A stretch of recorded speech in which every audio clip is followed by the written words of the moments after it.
Hello po sa inyo mga ka-Jansky, kumusta po kayo? At ngayong araw na ito ay meron na naman po tayong bagong ipapahagi sa inyo na kung saan ito po ay mga simpleng paraan para masalo pang maka-attract ng good luck na yan, so sa yaman man o pananalapi. So bago po ang lahat ay nais ko lamang pong ipromote sa inyo mga ka-Jansky para po sa mga gusto ng mga pampaswerte sa inyong mga negosyo, sa inyong mga trabaho, sa inyong mga career, o kung kayo po ay mahilig maglaro ng anumang uri ng sugal, meron po tayong pampaswerte dyan.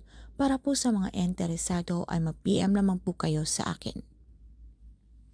So alam niyo ba mga ka-Janskin, ang dahon ng laurel, ito ay napakamapisang nagkaka-attract ng swerte, proteksyon. Okay, kung kayo ay merong gustong i-manifest, lalo po sa saping pananalapi, meron kayong mga pangarap sa buhay na tila hindi po ito nangyayari-yari. Kahit alam niyo naman po sa mga sarili na kayo naman po ay hindi tamad, kayo naman po ay nagsusumikap sa buhay.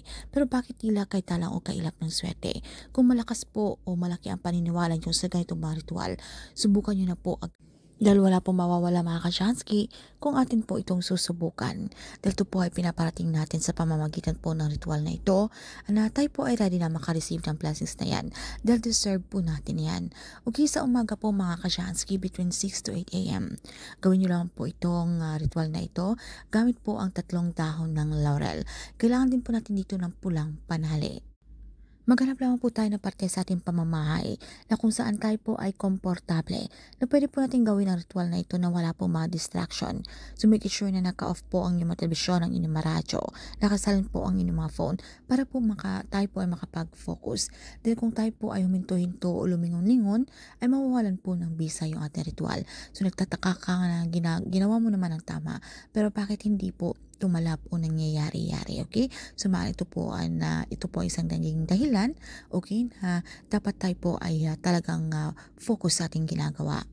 So dito po sa ating 3 dahon ng laurel, isulat po natin yung gusto po nating mangyari. Halimbawa po kung meron po tayong mga problema sa saping pananalapi, isulat nyo lamang po yung word na money. So kung gusto po natin maging successful, meron po tayong mga negosyo, isulat nyo lamang po yung word ng success. And sa isang dahon ng laurel naman, kung gusto nyo po maging successful sa inyong mga career, okay, na halimbawa sa inyong mga trabaho, magkaroon pa kayo ng mataas na posisyon, okay? So, isulat nyo lamang po ang word na career. So, depende po sa inyo kung gusto nyo po yung Tagalog, mga ka-Jansky. Alam mo, gusto nyo po maging specific, pwede nyo pong isulat sa isang dahon ng laurel, kotse, bahay, okay, lupa. So, depende na po sa inyo. Isulat nyo po ang lahat ng inyong wishes, okay, sa bawat dahon ng laurel. Then pagkatapos ilagay niyo po ito sa inyong palad, okay? Inyo po itong dasalan para mas lalo pang ma-activate ang energy nito. So kahit baka personal na dasal mga ka-Jansky, basta't ito po ay sincere kapag tayo po ay nakikipag-communicate kay universe. Pero kung kayo naman po ay katoliko, ay isang ama namin at isang sumasampalataya ako. Kung kabisado niyo po yun, okay, wala pong problema. And pagkatapos ay mag-wish po kayo. Sambitin niyo po ang inyong mga kahilingan kung ano po ang isinulat niyo sa dahon ng laurel.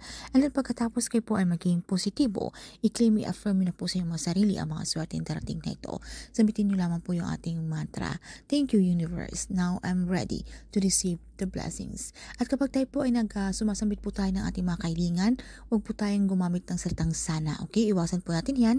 Ito po ay negatibo at hindi po tayo sure sa ating ginagawa. Okay? So, huwag niyo pong banggitin, okay, yung word na sana. And then pagkatapos ito mga ka-Jansky, lamang po itong itusok, okay? Lagyan lamang po ito ng butas sa ating pulang tela.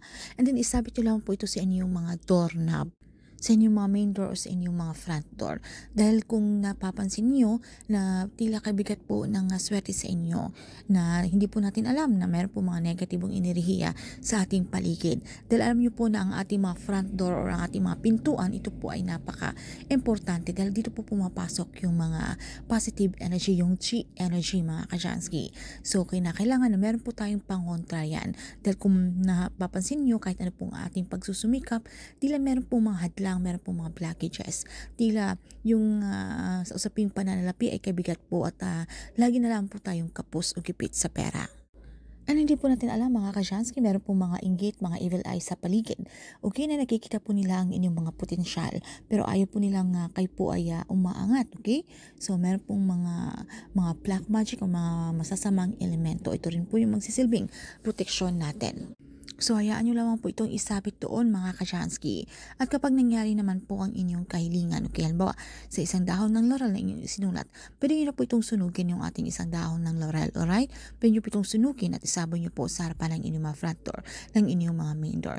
And then kapag hindi pa po nangyari ang inyong kahilingan at halimbawa nalanta na po yung ating dahon ng laurel, wala pong problema, pwede po tayong gumawa ulit ng panibago. So wag po tayong mag-alala, okay? Wag po tayong na masyado tayong nag-iisip na bakit hindi pa po nangyayari-yari. Dahil kung alam po natin na deserve po natin yung bagay na ating ginagawa, ay ito po ay mangyayari at ipagkakalo po ito ni universe. Lalo na po kung patuloy pa rin po tayo nagsusumikap, gumawa po tayo ng aksyon o pagpaplanong gagawin kung paano pa po tayo mas lalo pang umangat.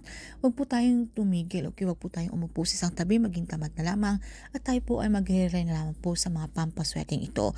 Dahil tandaan natin ito lamang po ay isang gabay o inspirasyon lamang para mas lalo pang lumapit ang swerte na yan. Nasa atin pa rin po ang may kontrol at tayo pa rin po ang gumagawa ng ating kapalaran. Ika nga nila, nasa Diyos ang awa, nasa tao ang gawa.